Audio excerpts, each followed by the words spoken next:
ابھی ہم اپنی خوشی کا اظہار اور کلام خدا کو اور خدا کے بندے کو آج اپنے درمیان بڑی خوشی سے بڑے جوش سے ویلکم کریں گے، اور میں چاہوں گا کہ آج خداوند کے کلام کے لیے، یسوع مسیح کے لیے اور اس کے خادم کے لیے زوردار تالیاں بجائی جائیں اور ان کو بھرپور انداز میں بھرپور خوشی کے ساتھ اپنے درمیان ویلکم کریں۔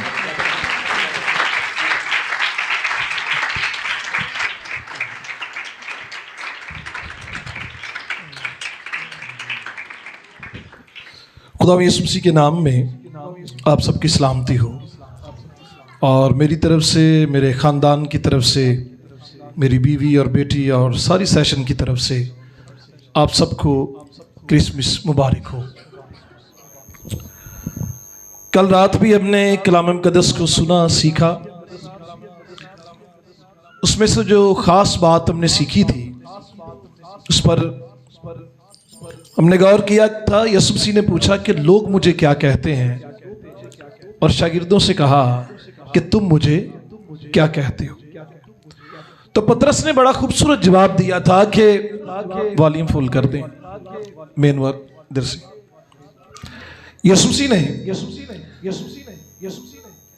جب سوال پوچھا تھا تو جواب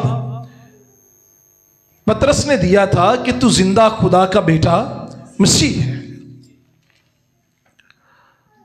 پچھلے چند دنوں سے ہم کرسمس کے پیغامات سن رہے ہیں، پورا مہینہ ہم سیکھتے رہے ہیں۔ اس میں جبرائیل فرشتہ کے بارے میں ہم نے سیکھا تھا، اور ہم نے سیکھا تھا کہ جبرائیل فرشتہ ایک ایسا فرشتہ ہے جو بڑا طاقتور فرشتہ ہے، اور اس کے پاس پیغام بھی طاقتور ہوتا ہے، اور پیغام دیتا کون ہے؟ خدا۔ اور فرشتہ جانتا ہے کہ جو پیغام مجھے خدا دے رہا ہے وہی میں نے منوان ایسے ہی کرنا ہے۔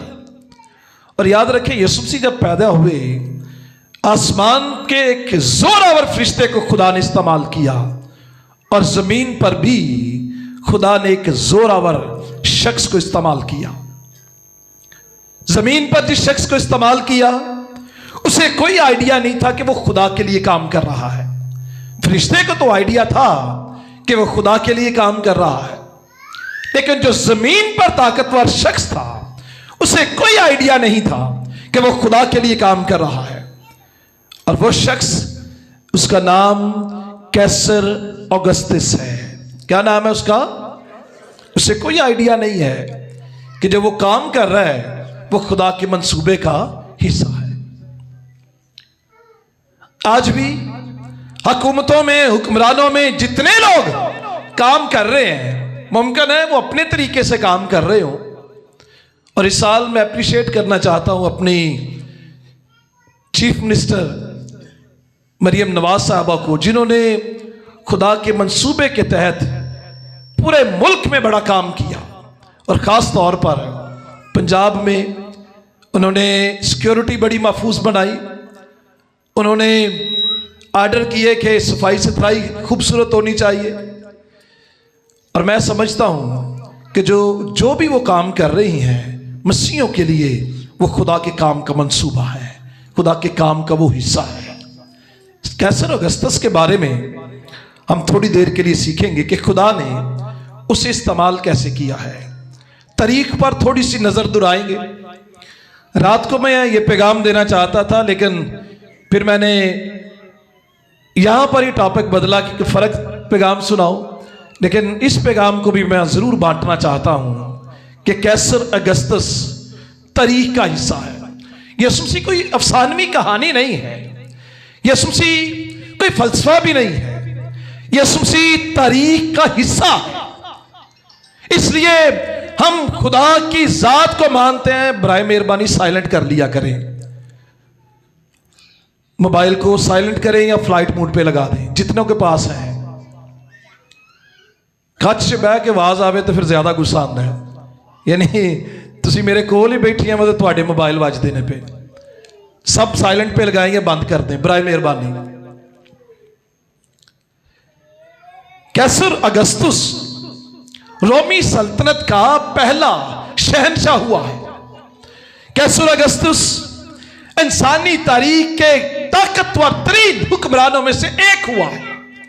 کیسر اگستس رومی جرنائل جولیس سیزر کا منہ بولا بیٹا تھا۔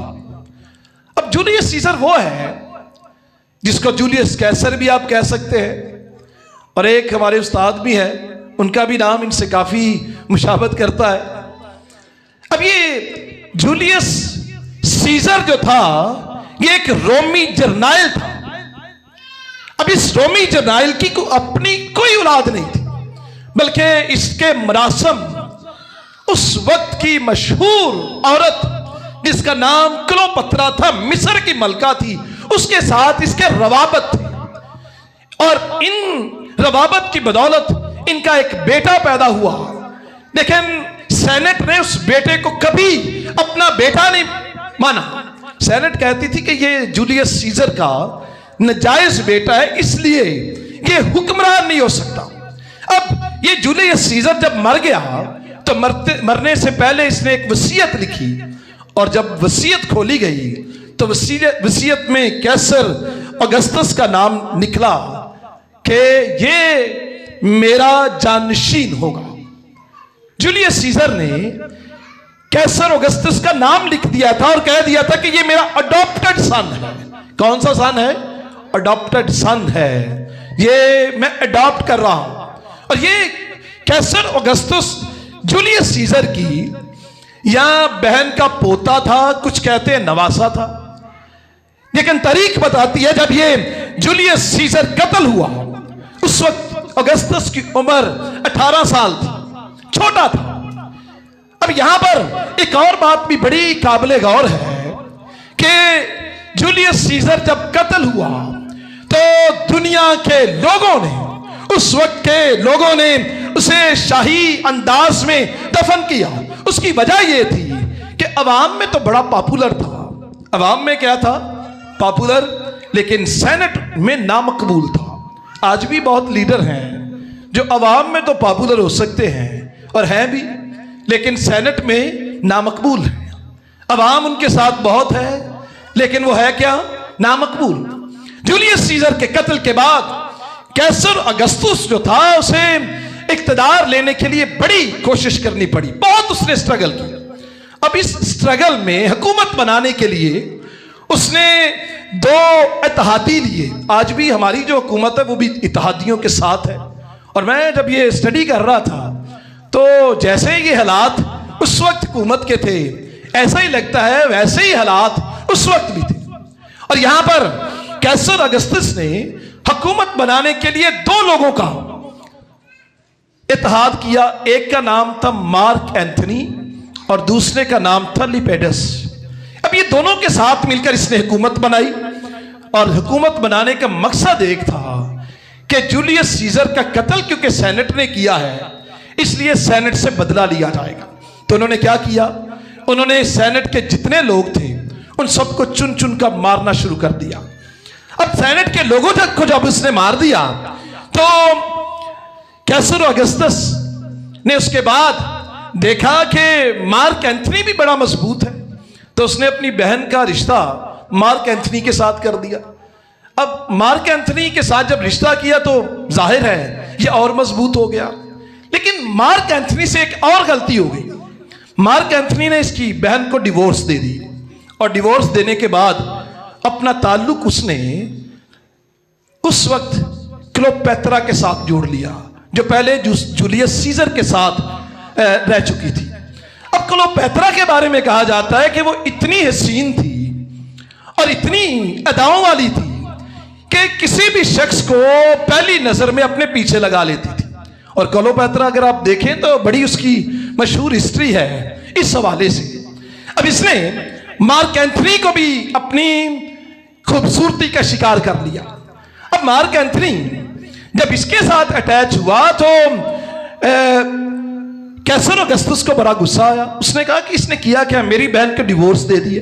وہاں سے ان کا اختلاف ہوا، دشمن بن گئے، اور دشمنی کے بعد انہوں نے ایک جنگ لڑی جس جنگ کو بیٹل آف ایکیوم